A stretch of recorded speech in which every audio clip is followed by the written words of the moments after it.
Essa geração que está agora com menos idade, que, por exemplo, hoje está fazendo vestibular aqui, ela não pode ser formada com a percepção de que a gente deva adotar a mediocridade como sendo nossa referência para algumas coisas. Isto é, deu para passar? Claro que não. E mediocridade, como eu dizia, é hábito.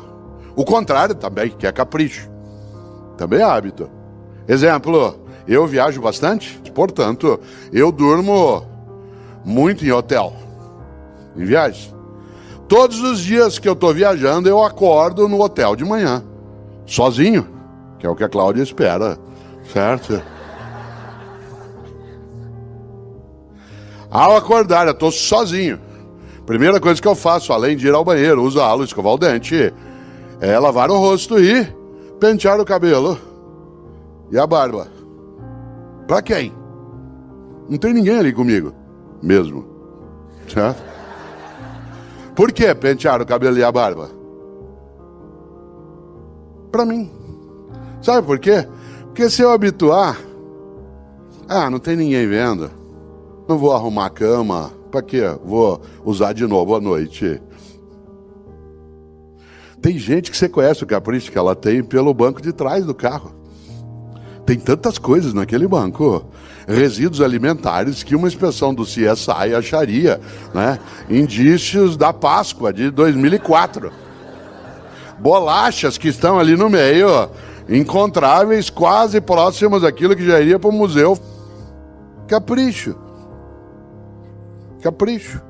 Porque nós precisamos afastar de nós e daqueles que conosco chegam nesse mundo contemporâneo qualquer tipo de atração pela mediocridade em relação a várias faces do nosso cotidiano. Mas não, né? Em alguns momentos vem uma fúria interna, e essa fúria é a fúria, mas é a fúria da energia que move uma pessoa que não deseja ser medíocre. Num comentário que fiz no rádio na sexta-feira, lembrei, hoje o grande tribunal que funciona 24 horas é a família. Você tem grupos de redes sociais com a família, é um tribunal dioturno. Ele funciona 24 horas, sem interrupção. Você está sendo avaliado, julgado, não só eu, qualquer um de nós. Né? Se você não der bom dia para todo mundo, às 7h12, se você deixar algum para trás, parece uma ruptura de sangue. Mas é a mesma pessoa que nunca te procura para oferecer nada. Teu celular tocou. Hoje a gente tem identificador de chamada. Você vê o nome, você sabe que a pessoa vai pedir alguma coisa para você. Ela nunca liga para te oferecer um saco de manga, 1 litro de jabuticaba. Só liga para pedir. Mas te avalia, te julga, se chateia, fica melindrada ou melindrado se você não responde bom dia, família.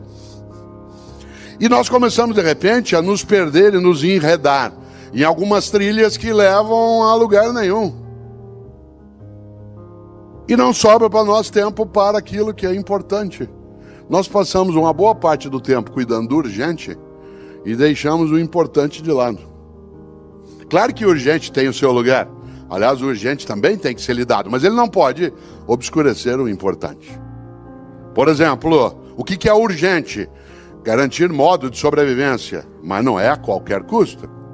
O que é urgente? É você lidar com aquilo que é a tua tarefa, que aliás te dá o retorno em relação às tuas condições, mas ela não é exclusiva.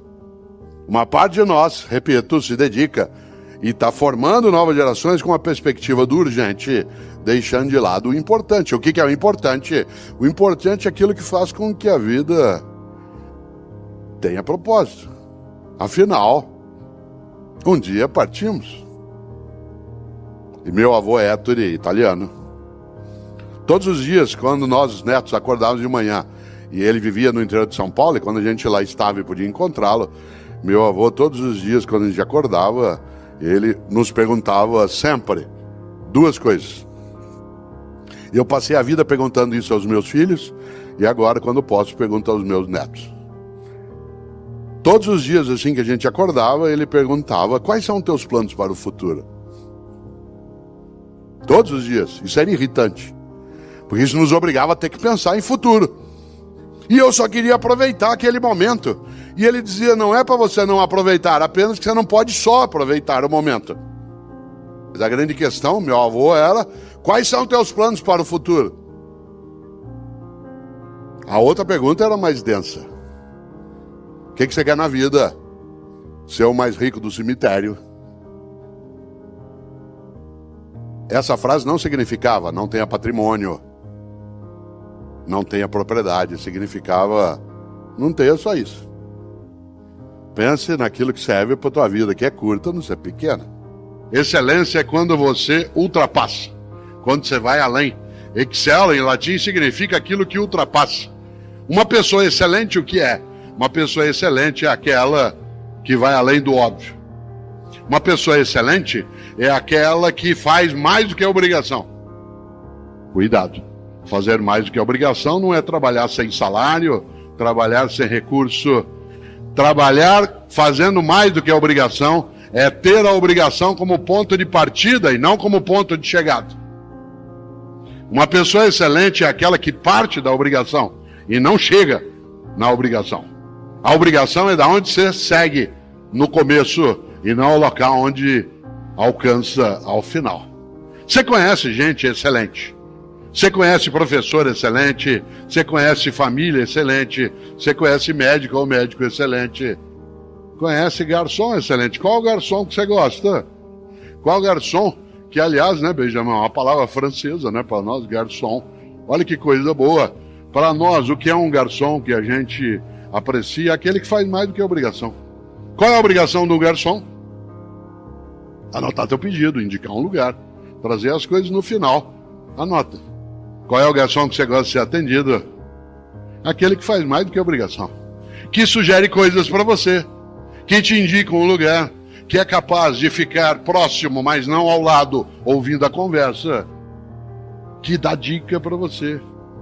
Que entende um pouco o que você aprecia. Ele te captura, fideliza, e aí você volta. E em vez de ter uma única refeição naquele lugar, se tem uma coisa que você quer, é voltar lá outras vezes. É interessante. É aquela pessoa que é excelente. Olha que coisa curiosa, uma história que aconteceu um dia comigo e com o Fernando, que está sentado aqui, né? Eu não dirijo. Eu não tenho carteira de motorista, não tenho habilitação e não dirijo por uma razão que às vezes parece estranha. Eu não dirijo porque eu não gosto, né? E eu não aprecio fazê-lo. Tem gente que acha: como, você não dirige? Eu digo: eu não dirijo, não boto ovo, não fabrico rádio, né? Tem uma série de coisas que eu não faço no meu dia a dia.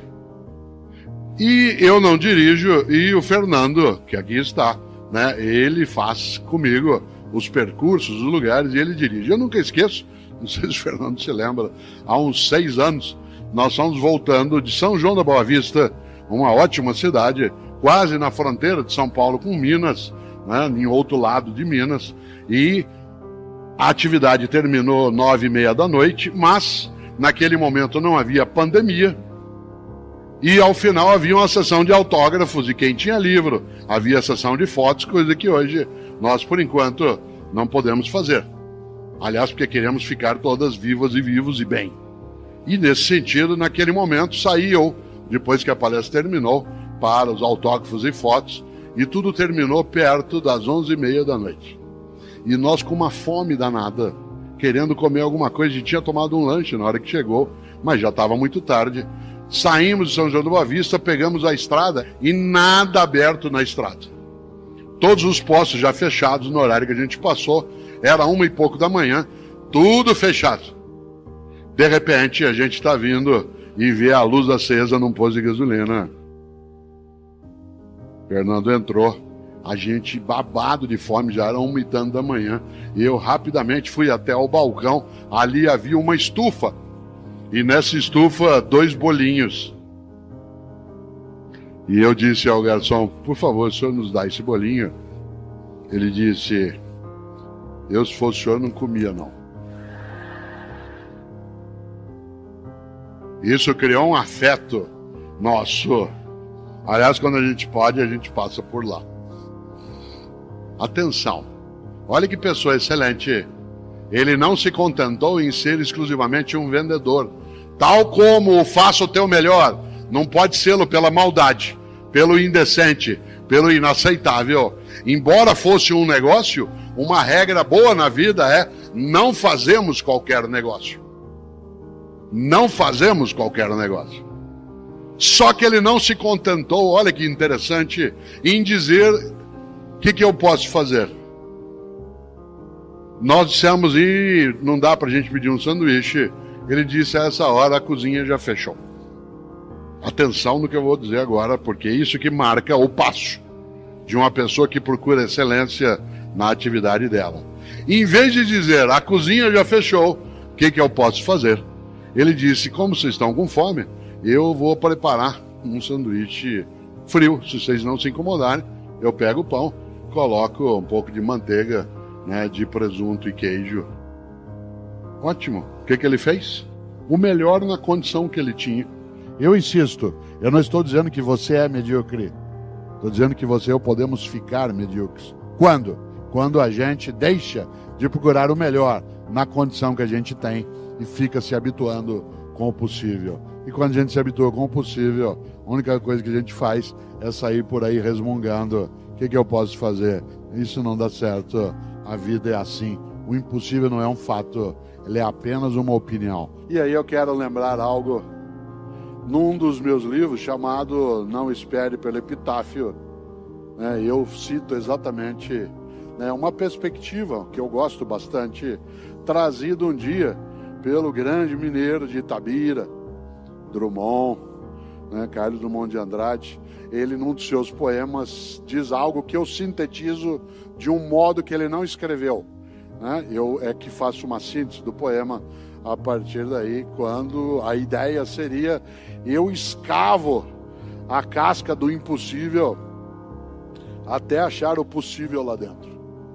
Eu escavo, claro, para quem nasceu numa área de Minas, como é o caso de Itabira, a ideia é clássica: eu escavo a casca do impossível até achar o possível lá dentro. Mas esse possível não pode ser o ponto de chegada, ele tem que ser o ponto de partida. E pessoas que querem fazer o seu melhor não têm o possível como seu ponto de chegada, mas como ponto de partida. Dizendo de outro modo, uma pessoa que não queira ser medíocre, ela procura o tempo todo a excelência. E o que é excelência?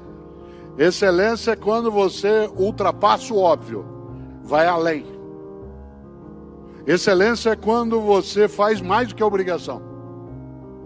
Atenção, fazer mais do que a obrigação não é trabalhar sem direito, sem salário, sem condição. Fazer mais do que a obrigação é ter a obrigação como ponto de partida e não como ponto de chegada. Uma pessoa que faz mais do que a obrigação é aquela que parte do possível para chegar até aquilo que é o seu melhor. Cuidado. No Brasil nós temos um pouco a síndrome do possível. Quer ver um exemplo? Você leva teu carro no mecânico, às vezes da manhã cedo, e diz: olha, meu carro está com um barulho estranho. Ele diz: vou fazer o possível. Você vai ao médico e diz: doutor, estou com uma dor no pâncreas. Ele diz: vou fazer o possível. Você chega para um professor e diz: professor, eu não estou entendendo isso aqui, o senhor pode me explicar? Eu vou fazer o possível. Você assusta nessa hora.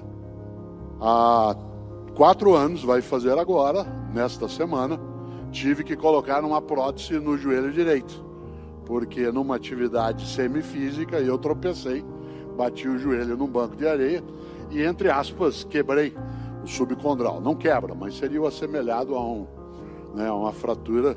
Tentei por um tempo com fisioterapia, etc.